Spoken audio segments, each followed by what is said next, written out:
आम्भମାନଙ୍କର ପ୍ରିୟ ପ୍ରଭୁ ଯୀଶୁଖ୍ରୀଷ୍ଟଙ୍କର ପବିତ୍ର ମହାନାମର ଗୌରବ ହେଉ। ଆଜି ପ୍ରାରମ୍ଭରେ ଗୋଟେ ଛୋଟ ବିଷୟ ସଂକ୍ଷେପରେ ଚିନ୍ତା କରିବା ପାଇଁ ମୁଁ ପ୍ରାର୍ଥନା କରୁଛି।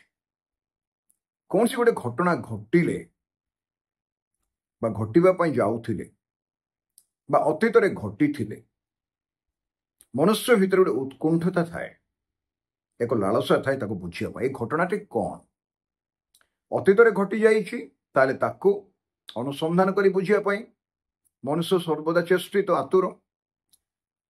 ଆଉ ବର୍ତ୍ତମାନ ସମୟରେ ଯେତେବେଳେ ଆମ ସମ୍ମୁଖରେ କିଛି ଘଟଣା ଘଟୁଛି ସେଇ ବିଷୟରେ ମଧ୍ୟ ଜାଣିବା ପାଇଁ ମନୁଷ୍ୟ ଆତୁର, ପ୍ରାଞ୍ଜଳ ଭାବରେ ବୁଝିବା ପାଇଁ।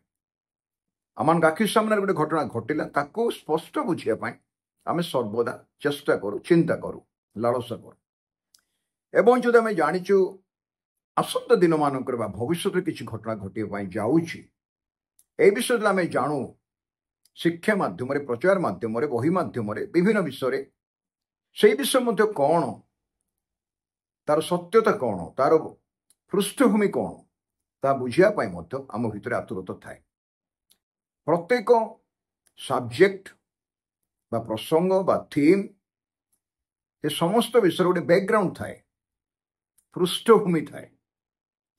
ସେହି ପ୍ରକାର ପ୍ରକାଶିତ ବାକ୍ୟ ବହିର ମଧ୍ୟ ପୃଷ୍ଠଭୂମି ବା ତାର ବ୍ୟାକଗ୍ରାଉଣ୍ଡ ରହିଛି। ଏବଂ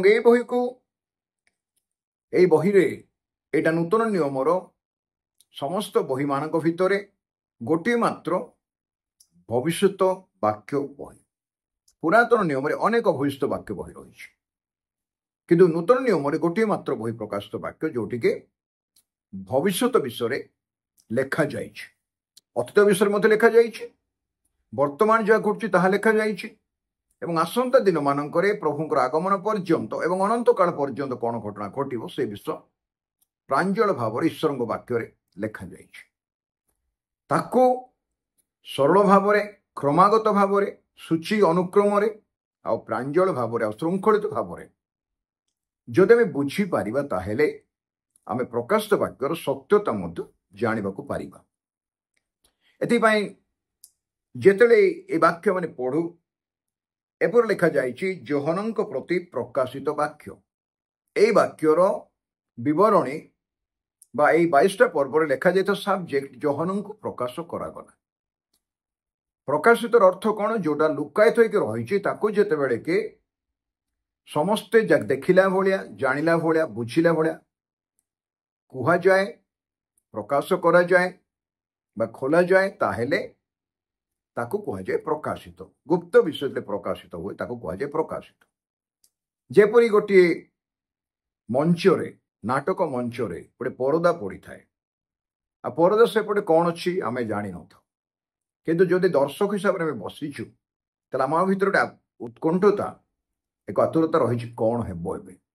ଆଉ ଯେତେବେଳେ ପରଦା ଉଠେ, ସାମ୍ନା ପରଦା, ସେତେବେଳେ କ'ଣ ହୁଏ ମଞ୍ଚରେ ଆମେ ତାକୁ ଦେଖୁ ଆଉ ବୁଝୁ। এই ପ୍ରକାର ବିଷୟ ଲୁକାୟିତ ହୋଇକି ଥିଲା। ଯେକୌଣସି ଲୁକାୟିତ ବିଷୟ ଯଦି ବାହାରେ ପ୍ରକାଶ ପାଏ ତାକୁ କୁହାଯାଏ ପ୍ରକାଶିତ।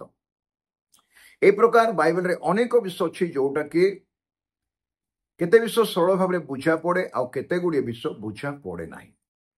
ଯେତେବେଳେ ବୁଝା ପଡ଼େ ନାହିଁ ସେଇ ବିଷୟକୁ ବୁଝିବା ନିମନ୍ତେ ଆମେ ଯଦି ଚେଷ୍ଟା କରୁ, ଅନୁସନ୍ଧାନ କରୁ, କାହାକୁ ପଚାରୁ, ବହି ପଢ଼ୁ ବା ପ୍ରଭୁଙ୍କ ଦାସମାନଙ୍କୁ ଲୋଡ଼ୁ, ତାଙ୍କ ମୁଖର ବାକ୍ୟ ଶୁଣୁ, ତା ଦ୍ୱାରା ଆମେ କିଛି ବିଷୟ ବୁଝିପାରୁ। ଏଥିପାଇଁ ପ୍ରକାଶିତ ବାକ୍ୟରେ ଆଗମନ ସମ୍ବନ୍ଧରେ ଅନେକ ଗୁଡ଼ିଏ ବିଷୟ ଲେଖାଯାଇଛି। ଯୋହନ ଯେତେବେଳେ ଏହି ବିଷୟର ଦର୍ଶନ ପାଇଲେ ପାତ୍ମା ଦ୍ୱୀପରେ ପ୍ରଥମ ଶତାବ୍ଦୀରେ ରାଜା ଡୋମିସିୟନ ବା ରୋମର ସମ୍ରାଟ ଡୋମିସିୟନଙ୍କ ସମୟର ଘଟଣା ଏଇଟା। ଡୋମିସିୟନ ପ୍ରଥମ ଶତାବ୍ଦୀର 81 ଠାରୁ 96 ଖ୍ରୀଷ୍ଟାବ୍ଦ ବା ମସିହା ପର୍ଯ୍ୟନ୍ତ ରୋମର ସମ୍ରାଟ ଥିଲେ।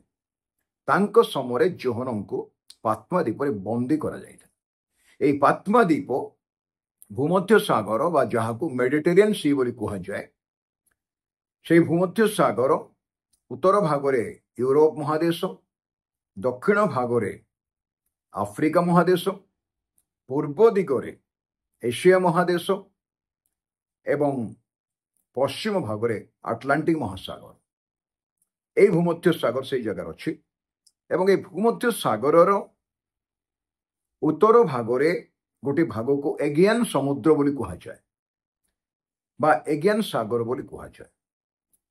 যেপরিকা মানে বঙ্গোপসাগর আরব সাগর বলি কহু ଆମ ଦେଶର ଏପଟେ ସେପଟେ ରହିଛି ଠିକ୍ ସେଇ ପ୍ରକାର ଏଗିଆନ ବୋଲି ଏକ ସାଗର ରହିଛି ଯାହା ଗ୍ରୀକ ଦେଶର ଏଥାନ୍ସ ସହରରୁ ବା ତୁର୍କୀ ଦେଶରୁ ପ୍ରାୟ 50 ମାଇଲ ଦୂରରେ ରହିଅଛି। ଏକ ଦ୍ୱୀପ, ଛୋଟ ଦ୍ୱୀପ। ଟିକାକାରମାନେ ଲେଖନ୍ତି 25 ମାଇଲ ଲମ୍ବା, 8 ମାଇଲ ଚଉଡ଼ା। ଆଉ ସେହି ସମୟରେ ତାହା ବନ୍ଦୀମାନଙ୍କୁ ରଖିବା ନିମନ୍ତେ ରୋମୀୟ ସରକାର ବା ରୋମର ସାମ୍ରାଜ୍ୟର ଅଧିପତିମାନେ ଶାସନକର୍ତ୍ତାମାନେ ତାକୁ ସ୍ଥିର କରିଥିଲେ। ଦେଶଦ୍ରୋହୀ, ଧର୍ମଦ୍ରୋହୀ, ରାଜଦ୍ରୋହୀ ଯେଉଁମାନେ କି ରୋମାନ ସରକାରକୁ ମାନୁନଥିଲେ ସେମାନଙ୍କୁ ସେଠି ବନ୍ଦୀ କରାଯାଉଥିଲା। ଆଉ ଯୋହନଙ୍କୁ ମଧ୍ୟ ସେହି ପ୍ରକାର ଭାବରେ ବନ୍ଦୀ କରାଗଲା। ଆଉ এই 81 ମସିହାରୁ 96 ଭିତରେ ଅନେକ ବାଇବେଲ ସ୍କଲାର ମାନେ କୁହନ୍ତି ତାଙ୍କର ବନ୍ଦୀର ଅବସ୍ଥା ଥିଲା 91ରୁ 96 ପର୍ଯ୍ୟନ୍ତ। ଆଉ କିଏ କିଏ କୁହନ୍ତି 94ରୁ 96 ପର୍ଯ୍ୟନ୍ତ। ଏବଂ ମୋର ପ୍ରିୟ ଭାଇ ଭଉଣୀମାନେ, ଆଉ ତାଙ୍କର ଦର୍ଶନର ସମୟକୁ ଏପରି ପ୍ରକାଶ କରାଯାଏ ପ୍ରାୟ 9 ମାସର ଦର୍ଶନ ଥିଲା। ତାଙ୍କ ପାଇଁ ସ୍ୱର୍ଗ ଖୋଲିଗଲା। ସେହି ପ୍ରତିକୂଳ ପରିବେଶ ଭିତରେ ବୃଦ୍ଧ ଯୋହନ 90 ବର୍ଷରୁ ଉର୍ଦ୍ଧ୍ୱ ତାଙ୍କ ବୟସ, ସେହି ଜାଗାରେ ତାଙ୍କ ପାଇଁ ସ୍ୱର୍ଗ ଖୋଲିଗଲା। ଅତୀତର ଅନେକ ବିଷୟ ପ୍ରଭୁ ତାଙ୍କୁ ଦେଖାଇଲେ। ଆଉ ସେହି ସମୟରେ ଯେଉଁ ଘଟଣା ଘଟୁଥିଲା ତାକୁ ମଧ୍ୟ ସେ ଦେଖାଇଲେ। ଆଉ ଆସନ୍ତା ଦିନମାନଙ୍କରେ କ'ଣ ଘଟଣା ଘଟିବ ସେ ବିଷୟ ମୋତେ ପ୍ରଭୁ ତାଙ୍କୁ ଦର୍ଶନ ମାଧ୍ୟମରେ ପ୍ରକାଶ କଲେ। ଆଉ ତାଙ୍କୁ କୁହାଗଲା ଏହି ସମସ୍ତ ବିଷୟକୁ ତୁମେ ଲେଖିକି ଏସିଆ ମାଇନରରେ ବା ଆସିଆ ସ୍ଥିତ ବୋଲି ଲେଖାଯାଇଛି ପ୍ରଥମ ଏକ ପର୍ବର 4 ପଦରେ ଆସିଆ ସ୍ଥିତ ସପ୍ତମଣ୍ଡଳୀ ନିକଟକୁ ଲେଖ ବା ଆସିଆ ସ୍ଥିତ ବା ଏସିଆ ସ୍ଥିତ ସପ୍ତମଣ୍ଡଳୀ ନିକଟକୁ ପ୍ରେରଣ କର। এই ଆସିଆ ସ୍ଥିତ ଯେଉଁ ଶବ୍ଦ ଲେଖାଯାଇଛି ଓଡ଼ିଆ ଭାଷାରେ ସେଟା ପ୍ରକୃତରେ ଏସିଆ ମାଇନର, ତାହା ଏସିଆ ମହାଦେଶ ନୁହେଁ। ତାହା ସେତେବେଳର ତୁର୍କୀ ଦେଶର ପଶ୍ଚିମ ଭାଗରେ ଏହିସବୁ ମଣ୍ଡଳୀ ଥିଲା। ଅନେକ ମଣ୍ଡଳୀ ଥିଲା। ତା ଭିତରେ ପ୍ରଭୁ 7ଟି ମଣ୍ଡଳୀକୁ ନିର୍ଦ୍ଧାରିତ କରିଥିଲେ, ଯେଉଁମାନଙ୍କୁ ସେ 7ଟି ଚିଠି ପ୍ରକାଶିତ ବାକ୍ୟ 2 ପର୍ବ ଆଉ 3 ପର୍ବରେ ଲେଖିଛନ୍ତି। ସେହି ମଣ୍ଡଳୀ ଗୁଡ଼ାକ 11 ପଦ ଲେଖାଯାଇଛି। କ'ଣ ଲେଖାଯାଇଛି? ସେ କହୁଛନ୍ତି ତାଙ୍କ ବାକ୍ୟରେ, ତୁମେ ଯାହା ଦର୍ଶନ କରୁଅଛ ତାହା ଗୋଟିଏ ପୁସ୍ତକରେ ଲିପିବଦ୍ଧ କରି ସପ୍ତମଣ୍ଡଳୀ ଅର୍ଥାତ ଏଫେସୀ, ସ୍ମର୍ଣ୍ଣା, ପର୍ଗମ, ଥିଓତିରା, ସାର୍ଦି, ଫିଲାଦେଲଫିଆ ଓ ଲାଉଦିକିଆ ନିକଟକୁ ପ୍ରେରଣ କର।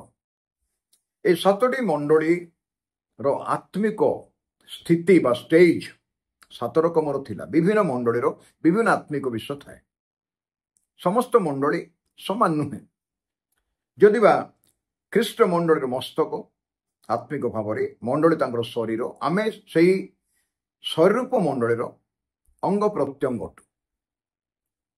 କିନ୍ତୁ ଜଗତରେ ଏହି ମଣ୍ଡଳୀ ଗୁଡ଼ାକ ସାମ୍ପ୍ରଦାୟିକ ଭାବରେ ବିଭିନ୍ନ ଅଞ୍ଚଳରେ, ବିଭିନ୍ନ ଦେଶରେ, ବିଭିନ୍ନ ସାଂସ୍କୃତିକ ବ୍ୟାକଗ୍ରାଉଣ୍ଡ, ବିଭିନ୍ନ ପ୍ରଭୁଙ୍କ ଦାସମାନଙ୍କର ଦ୍ୱାରା ପ୍ରତିଷ୍ଠିତ ବିଭିନ୍ନ ମଣ୍ଡଳୀ। କିନ୍ତୁ ଲକ୍ଷ୍ୟ ପ୍ରଭୁ ଯୀଶୁ ଖ୍ରୀଷ୍ଟ, ସେହି ବାଇବେଲ, ସେହି ଈଶ୍ୱରଙ୍କ ବାକ୍ୟ। ଆଉ ବିଭିନ୍ନ ମଣ୍ଡଳୀ ସ୍ଥାପନ ହୋଇଛି ପୃଥିବୀରେ। କୌଣସି ମଣ୍ଡଳୀ ଦାବି କରି କହିପାରିବ ନାହିଁ ଯେ ଆମର ମଣ୍ଡଳୀ ଠିକ୍ ଆଉ ତୁମ ମଣ୍ଡଳୀ ଭୁଲ, ଯେପରି ଲୋକମାନେ ଭାବନ୍ତି। ଏଥିପାଇଁ 7ଟି ମଣ୍ଡଳୀ ଦିଆଗଲା ଶେଷ ବହିରେ, ଯେପରି କେହି ମଧ୍ୟ ଦାବି କରିବେ ନାହିଁ ଯେ କେବଳ ଆମର ମଣ୍ଡଳୀ ଠିକ୍ ଆଉ ତୁମ ମଣ୍ଡଳୀ ଭୁଲ। ଏହି 7ଟି ମଣ୍ଡଳୀରେ ସମୁଦାୟ ପୃଥିବୀର ମଣ୍ଡଳୀମାନଙ୍କୁ ଯଦି ଆମେ ରଖିବା, କିଛି ନା କିଛି କୌଣସି ମଣ୍ଡଳୀର ଆତ୍ମିକ ଷ୍ଟେଜ ସହିତ ଆପଣଙ୍କର ବା ମୋର ସ୍ଥାନୀୟ ମଣ୍ଡଳୀ, ଲୋକାଲ ଚର୍ଚ୍ଚ, ସେହି ଜାଗାରେ ସମ୍ପୂର୍ଣ୍ଣ ଭାବରେ ସେହି ପ୍ରକାର ମଣ୍ଡଳୀ ଆମେ ପାଇପାରିବା ସେହି ନକ୍ସାରେ। ଏଥିପାଇଁ ଏମାନଙ୍କୁ ଲେଖିବା ପାଇଁ, ଏହି ମଣ୍ଡଳୀମାନଙ୍କୁ ଲେଖିବା ପାଇଁ ଯୋହନଙ୍କୁ କୁହାଗଲା। ଆରମ୍ଭରେ କିପରି ଲେଖାଯାଇଛି ସେହି ବିଷୟ ଆଜି ସଂକ୍ଷେପରେ କିଛି ମୁହୂର୍ତ୍ତ ଆଲୋଚନା କରିବା ପାଇଁ ଚାହୁଁଅଛି, ଯାହାକି ଆପଣଙ୍କ ପାଇଁ, ମୋ ପାଇଁ ଉପକାର ଜଣକ। ତାଦ୍ୱାରା ଆମେ ଜାଣିବା ଖ୍ରୀଷ୍ଟଙ୍କ ଆଗମନର ଜରୁରୀ ବିଷୟ କ'ଣ ସେଇଟା। ଯଦି ଆମେ ଯିବା ଏକ ପର୍ବର ଏକ ପଦ ମୁଁ ପ୍ରାର୍ଥନା କରୁଛି ଆଉ ମୋର ଚେଷ୍ଟା ପ୍ରଭୁଙ୍କ ଉପରେ ନିର୍ଭର କରି ତାଙ୍କ ଅନୁଗ୍ରହରେ ଧାରାବାହିକ ଭାବେ କ୍ରମାଗତ ଭାବେ ପ୍ରକାଶିତ ବାକ୍ୟ ଯେତେ ସମୟ ଲାଗିଲେ ସୁଦ୍ଧା କିଛି ନା କିଛି ବିଷୟ କ୍ରମାଗତ ଭାବରେ ପର୍ବ ପରେ ପର୍ବ ସବଜେକ୍ଟ ୱାଇଜ୍ ବା ପ୍ରସଙ୍ଗ ଅନୁରୂପୀ ଆଲୋଚନା କରିକି ତାକୁ ଭିଡ଼ିଓ ମାଧ୍ୟମରେ ୟୁଟ୍ୟୁବ ଚ୍ୟାନେଲରେ ମୋର ଯେଉଁଟା ବ୍ୟକ୍ତିଗତ ଚ୍ୟାନେଲ ଅଛି ୟୁଟ୍ୟୁବରେ ଆର୍କେଡିକାଲ ଅଫିସିଆଲ ବା କନସିଡର ଚ୍ୟାନେଲ ସେଇଠି ଛାଡ଼ିବା ଦ୍ୱାରା ଅନେକ ଯେଉଁ ଭାଇ ଭଉଣୀମାନେ ଚାହାନ୍ତି ଦେଖିବା ପାଇଁ ଜାଣିବା ପାଇଁ ଶୁଣିବା ପାଇଁ ନିଜ ଭାଷାରେ ବୁଝିବା ପାଇଁ ସେମାନେ ତାକୁ ଦେଖିପାରିବେ ଶୁଣିପାରିବେ ବୁଝିପାରିବେ ସମସ୍ତ ବିଷୟ ତ ଆଲୋଚନା କରିବା ସମ୍ଭବ ନୁହେଁ ବହୁତ ସମୟ ଲାଗିବ କିନ୍ତୁ ଯେଉଁଟା ମୁଖ୍ୟ ବିଷୟ ଆଉ ସମସ୍ତ ବିଷୟକୁ ଶୃଙ୍ଖଳିତ ଭାବରେ ସରଳ କରିକି ସଂକ୍ଷେପରେ ଯଦି ଆମେ ଆଲୋଚନା କରୁ ତାହେଲେ ତାହା କିଛି ନା କିଛି ବାକ୍ୟ ନିମନ୍ତେ ଯେଉଁମାନଙ୍କର ତୃଷା ରହିଛି ସେମାନଙ୍କ ନିମନ୍ତେ ଉପକାର ହେଇପାରିବ ଭୁଲ ବୁଝିବା ନାହିଁ ଆଜି ପ୍ରକୃତରେ ବାକ୍ୟର ତୃଷା ନାହିଁ ବହୁତ କମ୍ ଲୋକଙ୍କର ବାକ୍ୟର ତୃଷା ମୁଁ ମୋର ବ୍ୟକ୍ତିଗତ ଜୀବନର ଅନୁଭବ ଦ୍ୱାରା ଜାଣିପାରୁଛି ଲୋକଙ୍କ ସହ ମିଶିବା ଦ୍ୱାରା ବିଭିନ୍ନ ମଣ୍ଡଳୀକୁ ଯିବା ଦ୍ୱାରା ବିଭିନ୍ନ ସଭା ସମିତିକୁ ଯିବା ଦ୍ୱାରା ବା ଅନଲାଇନ୍ ମାଧ୍ୟମରେ କଥାବାର୍ତ୍ତା କରିବା ଦ୍ୱାରା ଜୁମ୍ରେ କଥାବାର୍ତ୍ତା କରିବା ଦ୍ୱାରା ବହୁତ କମ୍ ଲୋକମାନଙ୍କୁ ଆପଣ ପାଇବେ ମଣ୍ଡଳୀରେ ଯେଉଁମାନଙ୍କ ଭିତରେ ପ୍ରକୃତରେ ବାକ୍ୟ ବିଷୟରେ ତୃଷା ଜାଣିବା ନିମନ୍ତେ ଗୋଟେ ଭିତରେ ଲାଳସା ଗୋଟେ ମନୋବାଞ୍ଛା ଅନ୍ୟାନ୍ୟ ମାଣ୍ଡଳିକ ସେବାର ପ୍ରୋଗ୍ରାମ ବା କାର୍ଯ୍ୟକ୍ରମ ମିନିଷ୍ଟ୍ରିର କାର୍ଯ୍ୟକ୍ରମରେ ଆମେ ଏତେ ଦୂର ବ୍ୟସ୍ତ ଆଉ ବିଶେଷ କରି ଆଜିକାଲିର ମଣ୍ଡଳୀମାନଙ୍କୁ ତ ସାଂସ୍କୃତିକ କାର୍ଯ୍ୟକ୍ରମ ମାଡ଼ି ବସିଛି ଭୁଲ ବୁଝିବେ ନାହିଁ ମୋତେ ଆଉ ତାହା ଆମମାନଙ୍କ ଆତ୍ମିକ ଜୀବନ ନିମନ୍ତେ ଉପକାରଜନକ ନୁହେଁ ଯଦି ପ୍ରକୃତରେ ସତ୍ୟରେ ଆତ୍ମାରେ ଭକ୍ତିରେ ଭୟରେ ଯୁକ୍ତିଯୁକ୍ତ ଉପାସନା କରାଯାଉଛି ତାହା ପ୍ରଭୁଙ୍କର ମହିମା ପାଇଁ ଗୌରବ ପାଇଁ ଏବଂ ଆମମାନଙ୍କର ଆତ୍ମିକ ଜୀବନ ନିମନ୍ତେ ଲାଭଦାୟକ ପ୍ରଭୁଙ୍କ ଉପସ୍ଥିତି ପାଇବା ପାଇଁ କିନ୍ତୁ ଯଦି ସେଇଟା ଭକ୍ତି ଭୟରେ ସତ୍ୟରେ ଆତ୍ମାରେ ଯୁକ୍ତିଯୁକ୍ତ ଉପାସନା ମୂଳକ ନୁହେଁ ତାହେଲେ ତାହା କେବଳ ଆମମାନଙ୍କର ସମୟ ନଷ୍ଟ କରିବା ସଙ୍ଗେ ସଙ୍ଗେ ଆମମାନଙ୍କର ମାନସିକ ଚିନ୍ତାଧାରା ଭାବପ୍ରବଣତା ଉତ୍ତେଜନାରେ ନିଜକୁ ସନ୍ତୁଷ୍ଟ କରିବା ପାଇଁ ଆମେ ସେ କାର୍ଯ୍ୟକ୍ରମରେ ଅତ୍ୟଧିକ ଜଡ଼ିତ ହେଉ ଆଉ ସେଥିପାଇଁ ଆମେ ବହୁତ ପ୍ରସ୍ତୁତ ମଧ୍ୟ ହେଉ ରବିବାର ଦିନ ଗୀତ ଗାଇବା ପାଇଁ 7 ଦିନ ଯାକ ପ୍ରାକ୍ଟିସ୍ କରୁ ସେହି ପ୍ରକାର ଯଦି ଆମେ ଈଶ୍ୱରଙ୍କ ବାକ୍ୟକୁ ଯଦି ପ୍ରାକ୍ଟିସ୍ କରନ୍ତେ ଜାଣିବା ପାଇଁ ତାହେଲେ ବହୁତ କିଛି ଉପକାର ହୁଅନ୍ତା ପ୍ରାକ୍ଟିସ୍ କରିବା ପାଇଁ ମନା ନାହିଁ ଯେଉଁଟା ମଧ୍ୟ ପରଫେକ୍ଟ ହେବା ଦରକାର ଡିସେଣ୍ଟ ହେବା ଦରକାର ସୁନ୍ଦର ହେବା ଦରକାର ଗୀତ ବାଦ୍ୟ ଉପାସନା ଆରାଧନା ୱାର୍ସିପ୍ ଠିକ୍ ସେହି ପ୍ରକାର ଈଶ୍ୱରଙ୍କ ବାକ୍ୟ ପାଇଁ ମଧ୍ୟ ପ୍ରଭୁଙ୍କ ସେବକମାନେ ଦାସଦାସୀମାନେ କାର୍ଯ୍ୟକାରୀମାନେ ଏବଂ ବିଶ୍ୱାସୀମାନେ ସଙ୍ଗୀତ ଦଳ ଏବଂ ପ୍ରତ୍ୟେକ ଭାଇ ଭଉଣୀମାନେ ଯଦି ପ୍ରସ୍ତୁତ ହୁଅନ୍ତେ ଈଶ୍ୱରଙ୍କ ବାକ୍ୟ ନିମନ୍ତେ ତାହା ଭଲ ହୁଅନ୍ତା ଏଥିପାଇଁ ଆଜିର ମଣ୍ଡଳୀ ଈଶ୍ୱରଙ୍କ ବାକ୍ୟ ଦ୍ୱାରା ଯଦି ପରିପକ୍ୱ ହେଇପାରୁନାହିଁ ସେ ତାର ଭବିଷ୍ୟତ ବିଷୟରେ ମଧ୍ୟ ବୁଝିପାରିବ ନାହିଁ ଜଗତରେ ଦୁଃଖ କଷ୍ଟ ନିନ୍ଦା ଅପମାନ ତାଡ଼ନା ଚାପ ଅନ୍ୟାନ୍ୟ ବିଷୟ ପ୍ରତିକୂଳ ବିଷୟ ଗୁଡ଼ାକ ପ୍ରତ୍ୟେକ ଦିନ ପ୍ରତ୍ୟେକ ମୁହୂର୍ତ୍ତରେ ଘଟି ଘଟି ଯାଉଛି ଆଗ ଅପେକ୍ଷା ଅଧିକ ଆପଣ ଅନୁଭବ ନିଶ୍ଚୟ କରୁଥିବେ ଆମେ ଅନୁଭବ କରୁଛୁ ପ୍ରତ୍ୟେକ ଦିନ କିଛି ନା କିଛି ଅଘଟଣା ଘଟୁଛି ଜୀବନରେ ସମାଧାନ କରିବା ପାଇଁ ଚେଷ୍ଟା କରାହେଉଛି କିନ୍ତୁ ସମାଧାନ ହେବା ଜାଗାରେ ଅଘଟଣା ଗୁଡ଼ାକ ବଢ଼ି ବଢ଼ି ଯାଉଛି ତାହା ସୂଚନା ଦେଉଛି ପ୍ରଭୁ ଯୀଶୁ 4 ସୁସମାଚାର କହିଛନ୍ତି ମାଥ୍ୟୁ 24 ପର୍ବରେ ଅନ୍ୟାନ୍ୟ ମାର୍କ ଲୁକରେ ଲୋକମାନେ ଘଟୁଥିବା ଘଟଣା ଦେଖି ମୂର୍ଚ୍ଛିତ ହେବେ ଏଥିପାଇଁ ଯେଉଁ ଘଟଣା ଘଟିବା ପାଇଁ ଯାଉଛି ତା ବିଷୟରେ ପ୍ରକାଶିତ ବାକ୍ୟରେ ଏକ ପର୍ବର ଏକ ପଦରେ ଯେଉଁ ଲେଖାଯାଇଛି ଦେଖନ୍ତୁ ଯୀଶୁଖ୍ରୀଷ୍ଟଙ୍କ ପ୍ରକାଶିତ ବାକ୍ୟ ଅବିଳମ୍ବରେ ଯାହା ଯାହା ଅବଶ୍ୟ ଘଟିବ ଏଇଟା ଯୀଶୁଖ୍ରୀଷ୍ଟଙ୍କର ପ୍ରକାଶିତ ବାକ୍ୟ ଯୋହାନଙ୍କର ପ୍ରକାଶିତ ବାକ୍ୟ ନୁହେଁ ଯୋହାନଙ୍କ ପ୍ରତି ପ୍ରକାଶ କରାଗଲା ତାଙ୍କୁ କୁହାଗଲା ପ୍ରେରିତଙ୍କୁ କୁହାଗଲା ଏଇଟା ଲେଖ ଆଉ 7ଟି ମଣ୍ଡଳୀକୁ ପଠେଇ ଦିଅ ସେ ବହିଟା ସମସ୍ତେ ପଢ଼ନ୍ତୁ। ଆଜି ଆପଣଙ୍କ ହାତକୁ ଆସିଛି, ଆଜି ମୋ ହାତକୁ ଆସିଛି ଏବଂ ଆମମାନେ ପ୍ରଭୁଙ୍କ ଅନୁଗ୍ରହରେ ଈଶ୍ୱରଙ୍କ ବାକ୍ୟ ବାଇବେଲ ପାଇଥିବା ଯୋଗୁଁ ପଢ଼ିବା ପାଇଁ ସୁଯୋଗ ପାଇଛୁ। ପ୍ରଭୁ ମୋତେ ଅନୁଗ୍ରହ କଲେ। ଯଦି ମୁଁ ଈଶ୍ୱରଙ୍କ ବାକ୍ୟ ବାଇବେଲ ମୋ ହାତରେ ନଥାନ୍ତା ତାହେଲେ ବୋଧେ ମୋ ଜୀବନର ସମସ୍ତ ଯେତେ ବୟସ ମୋର ଆଜି ତାର ସମସ୍ତ ସମୟ ବୃଥାରେ ନଷ୍ଟ ହୋଇଗଲା ବୋଲି ମୁଁ ଭାବିଥାନ୍ତି। କିନ୍ତୁ ଏଇ ବହି ଜୀବନ୍ତ ଈଶ୍ୱରଙ୍କ କାର୍ଯ୍ୟ ସାଧକ ବାକ୍ୟ ପାଇଲା ପରେ ତାହା କେତେ ଗଠନମୂଳକ, ନିଷ୍ଠାଜନକ, ଉତ୍ସାହମୂଳକ, ସାନ୍ତ୍ୱନାଦାୟକ, ଭରସାଯୁକ୍ତ ମୋର ଆତ୍ମା ପାଇଁ, ମୋ ବ୍ୟକ୍ତି ଜୀବନ ପାଇଁ, ମୋ ପରିବାର ପାଇଁ, ପ୍ରିୟ ମଣ୍ଡଳୀ ପାଇଁ, ତାହା ମୁଁ ଆଜି ବୁଝିପାରୁଛି, ଆପଣ ବି ବୁଝିପାରୁଛୁ। ଏଥିପାଇଁ ଏଇଟା ଯୀଶୁଖ୍ରୀଷ୍ଟଙ୍କର ପ୍ରକାଶିତ ବାକ୍ୟ। ଯଦି ସମସ୍ତ ବହି ତ ଯୀଶୁଖ୍ରୀଷ୍ଟଙ୍କର, କିନ୍ତୁ ଏଇଠି ସ୍ପେସିଫିକ ଲେଖାଯାଇଛି ସ୍ୱତନ୍ତ୍ର ଭାବରେ ଯୀଶୁଖ୍ରୀଷ୍ଟଙ୍କର ପ୍ରକାଶିତ ବାକ୍ୟ। এই ଯୀଶୁଖ୍ରୀଷ୍ଟଙ୍କର ପ୍ରକାଶିତ ବାକ୍ୟ ହେଇଥିବା ଯୋଗୁଁ ତାକୁ ଆମେ ଗୁରୁତ୍ୱପୂର୍ଣ୍ଣ ଭାବରେ ପୁଙ୍ଖାନୁପୁଙ୍ଖ ଆଲୋଚନା କରିବା, ବୁଝିବା ଦରକାର। ମୁଁ କହୁନାହିଁ ଅନ୍ୟ ବହି ଗୁଡ଼ାକ ପୁଙ୍ଖାନୁପୁଙ୍ଖ ଆଲୋଚନା କରିବା ନାହିଁ ବା ବୁଝିବା ନାହିଁ, ସେ କଥା ମୁଁ କହୁନାହିଁ। କିନ୍ତୁ ଆମମାନେ ତାଙ୍କ ଆଗମନର ନିକଟବର୍ତ୍ତୀ ହେଉଛୁ। ପ୍ରଭୁ ଯୀଶୁ ନିଜେ କହିଛନ୍ତି ସମୟ ସନ୍ନିକଟ। ସମୟ ସନ୍ନିକଟ ହେଉଥିବା ଯୋଗୁଁ ଆମମାନେ ଈଶ୍ୱରଙ୍କ ବାକ୍ୟ ଆଗମନ ସମ୍ବନ୍ଧୀୟ ବିଷୟ ପୁଙ୍ଖାନୁପୁଙ୍ଖ ଜାଣିବା ଦରକାର। ଏକ ପଦରେ କିଛି ଗୋଟେ ଗୁରୁତ୍ୱପୂର୍ଣ୍ଣ ବିଷୟ ଲେଖାଯାଇଛି, ଧ୍ୟାନ ଦେଇକି ଶୁଣିବା ଏବଂ ଆପଣ ଦେଖନ୍ତୁ। ଆପଣ ଜାଣିଛନ୍ତି ସେଇ ବିଷୟ, ମୁଁ କିଛି ନୂଆ କଥା କହୁନାହିଁ। ଯୀଶୁଖ୍ରୀଷ୍ଟଙ୍କ ପ୍ରକାଶିତ ବାକ୍ୟ ଅବିଳମ୍ବରେ ଲେଖିକି 2000 ବର୍ଷ ହେଲାଣି, ପ୍ରାୟ 2000 ବର୍ଷ, ପ୍ରଥମ ଶତାବ୍ଦୀର ଶେଷ ଭାଗକୁ ଲେଖାଇଛି। କିନ୍ତୁ ଲେଖାଇଛି ଅବିଳମ୍ବରେ ଯାହା ଯାହା ଅବଶ୍ୟ ଘଟିବ, ଅବଶ୍ୟ ଘଟିବ। ଖାଲି ଘଟିବ ଲେଖାଯାଏନି, ଅବଶ୍ୟ ଘଟିବ। ସେହି ସବୁ ସେ ଯେପରି ଆପଣ ଦାସମାନଙ୍କୁ ଜଣାନ୍ତି। କିଏ? ପ୍ରଭୁ ଯୀଶୁ ଯିଏ ବହିଟା ଦେଇଛନ୍ତି। ଆପଣ ଦାସମାନଙ୍କୁ ଜଣାନ୍ତୁ। ସେ ଦାସମାନେ କିଏ? ପ୍ରକୃତ ଖ୍ରୀଷ୍ଟଙ୍କର ଦାସମାନେ କିଏ? ଯେଉଁମାନେ କି ମଣ୍ଡଳୀର ପ୍ରକୃତ ବିଶ୍ୱାସୀ ମାନେ, ସେମାନେ ତାଙ୍କର ଦାସ ଦାସୀ। ଈଶ୍ୱରଙ୍କ ବାକ୍ୟ ବାଇବଲ ଯେ ପ୍ରକୃତ ଦାସ, କୃତ ଦାସ, ବଣ୍ଡ ସର୍ଭେଣ୍ଟ, ଯାହା ଉପରେ ମାଲିକର ଅଧିକାର ଥାଏ। ଆଉ ଯେଉଁ ଦାସ ତା ମାଲିକ ପାଖରେ ସମ୍ପୂର୍ଣ୍ଣ ଶତକଡ଼ା 100% ତାର ମନ, ପ୍ରାଣ, ଆତ୍ମା, ଶରୀର, ଜୀବନ ଏବଂ ତାର ସମୟକୁ ସମର୍ପଣ କରିଦେଇଥାଏ, ତାକୁ କୁହାଯାଏ ଦାସ। ଦାସର ପ୍ରକୃତ ଦାସର ଅନେକ ଗୁଣ ଥାଏ, ଅଛି ଗୁରୁତ୍ୱପୂର୍ଣ୍ଣ ଗୁଣ ଗୁଡ଼ାକ, ତାକୁ ଆମେ ଦେଖିବା।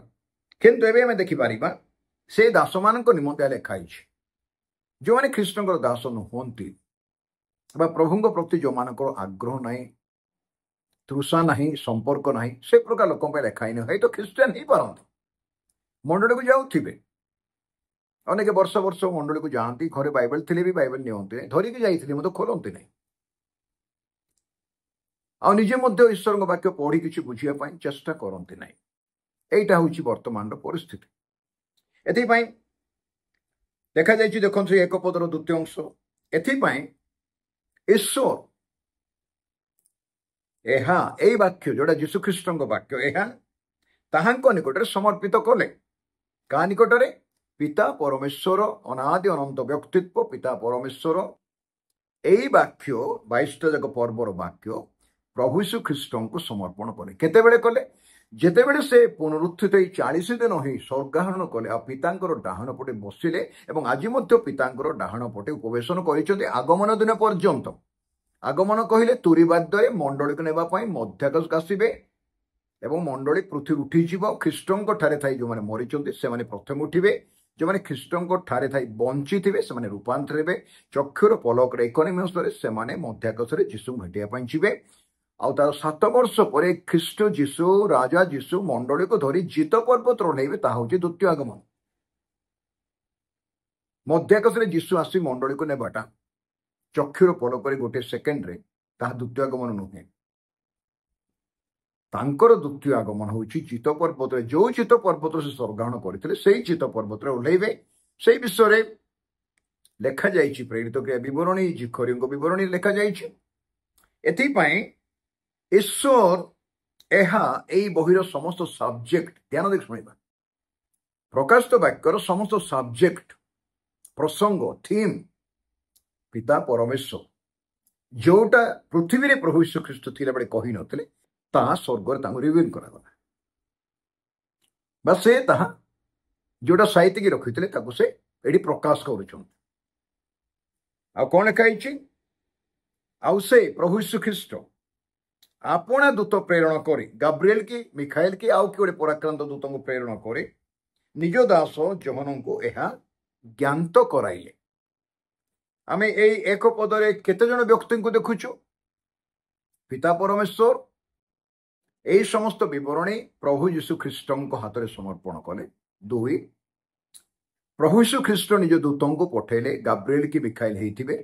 3, ସେ ଦୂତ ଆସିକି ଯୋହନଙ୍କୁ ପାତ୍ମା ଦ୍ୱୀପରେ ଏଇ ପ୍ରସଙ୍ଗ, ଏଇ ବହି, ଏଇ 22ଟା ଯାକ ପର୍ବର ବହି ଦେଲେ ଏବଂ ତାଙ୍କୁ 4 ଏବଂ ତାଙ୍କୁ କୁହାଗଲା ଦାସମାନଙ୍କ ନିକଟକୁ ପଠାଅ, ଖ୍ରୀଷ୍ଟଙ୍କର ଦାସମାନଙ୍କ। ପାଉଲ ମଧ୍ୟ ତିମୋଥଙ୍କୁ କହିଲେ ମୋ ଠାରୁ ତୁମେ ଯାହା ଯାହା ଶୁଣିଅଛ ସେଇ ସମସ୍ତ ବିଷୟ ଯେଉଁମାନେ ଶିକ୍ଷା ଦେବାକୁ ଅନ୍ୟମାନଙ୍କୁ ସମର୍ଥ ସେଇ ପ୍ରକାର ଲୋକମାନଙ୍କ ହାତରେ ତାହା ସମର୍ପଣ କର। ଆଜି କାହିଁକି ଲୋକମାନେ, ଅଧିକାଂଶ ଲୋକମାନେ ଆମେ ଈଶ୍ୱରଙ୍କ ବାକ୍ୟ ବୁଝି ନଥାଉ? କାହିଁକି ପ୍ରଭୁ ସେଇ ବାକ୍ୟ ଆମ ହାତରେ ସମର୍ପଣ କରିନାହାନ୍ତି ବା ଆମମାନଙ୍କ ପାଖରେ ପ୍ରକାଶ କରୁନାହାନ୍ତି? ତାର କାରଣ ଆମେ କ'ଣ ବିଶ୍ୱସ୍ତ କି ବାକ୍ୟ?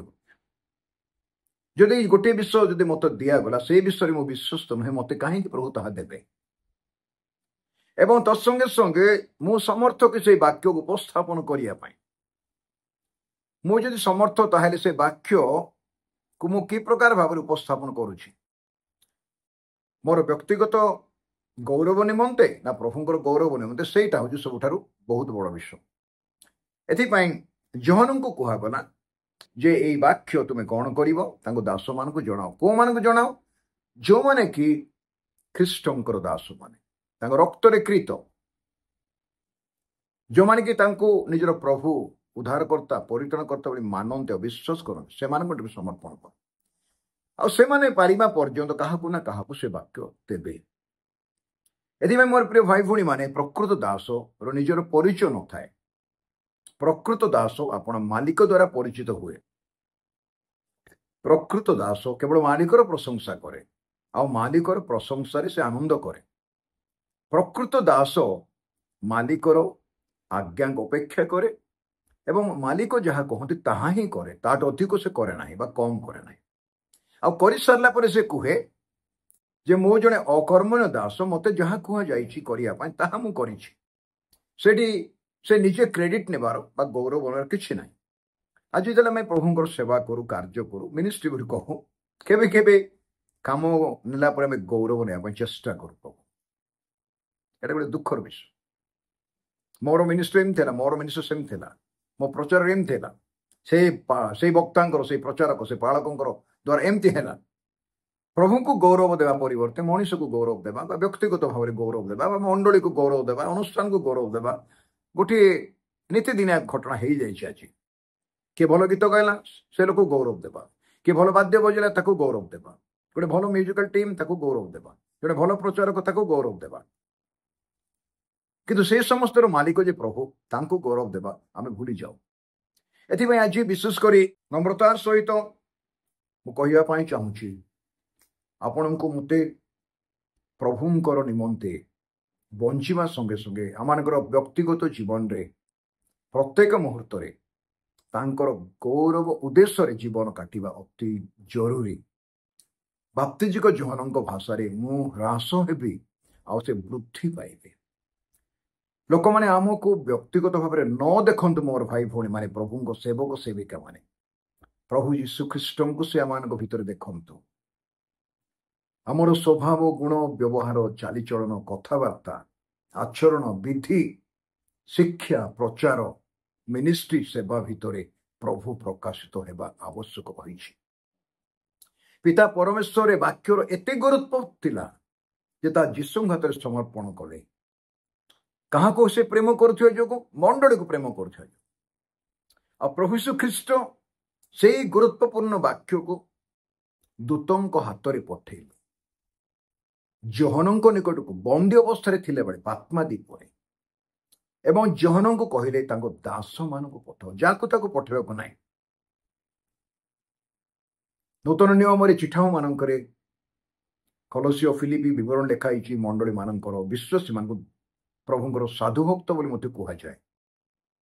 ଆମକୁ ସେ ବନ୍ଧୁ ବୋଲି ଜ୍ଞାନ କରିଥିବା ଯୋଗୁଁ ଆମେ ତାଙ୍କର ଦାସ ହେଲେ ସୁଦ୍ଧା ଆମମାନଙ୍କ ନିକଟରେ ପିତା ଯାହା ପ୍ରକାଶ କଲେ ବା ସ୍ୱର୍ଗରେ ଯାହା ରଖାଯାଇଥିଲା ମଣ୍ଡଳୀ ପାଇଁ ସେଇ ବିଷୟଟାକୁ ପ୍ରକାଶ କରି ଆପଣଙ୍କୁ ମୋତେ ପ୍ରକାଶିତ ବାକ୍ୟ ମାଧ୍ୟମରେ ଦେଇଅଛନ୍ତି। ଏଥିପାଇଁ ଏଇ ପ୍ରକାଶିତ ବାକ୍ୟ ବିଶେଷ କରି ତାର ଆମେ ଯେତେବେଳେ ଆଗକୁ ଆଲୋଚନା କରିବା, ମୁଁ ସିରିଏଲ ପ୍ରକୃତରେ କ୍ରମାଗତ ଭାବରେ ଯିବା ପାଇଁ ଚାହୁଁଛି। ଯେତେ ସମୟ ଲାଗିଲେ ମଧ୍ୟ ସପ୍ତାହକୁ ଥରେ ଦୁଇଥର ପ୍ରଭୁଙ୍କର ଅନୁଗ୍ରହରେ ସମୟ ଆଉ ଶକ୍ତି ପାଇଲେ ତାକୁ ପ୍ରକାଶ କରିବା ପାଇଁ ଧାରାବାହିକ ଭାବେ ପାର୍ଟ 1, ପାର୍ଟ 2, ପାର୍ଟ 3, ପାର୍ଟ 4 ଏମିତି କରିକି ଆମେ କିଛି କିଛି ଗୁରୁତ୍ୱପୂର୍ଣ୍ଣ ବିଷୟ ଗୁଡ଼ାକୁ ଆଲୋଚନା କରିବା।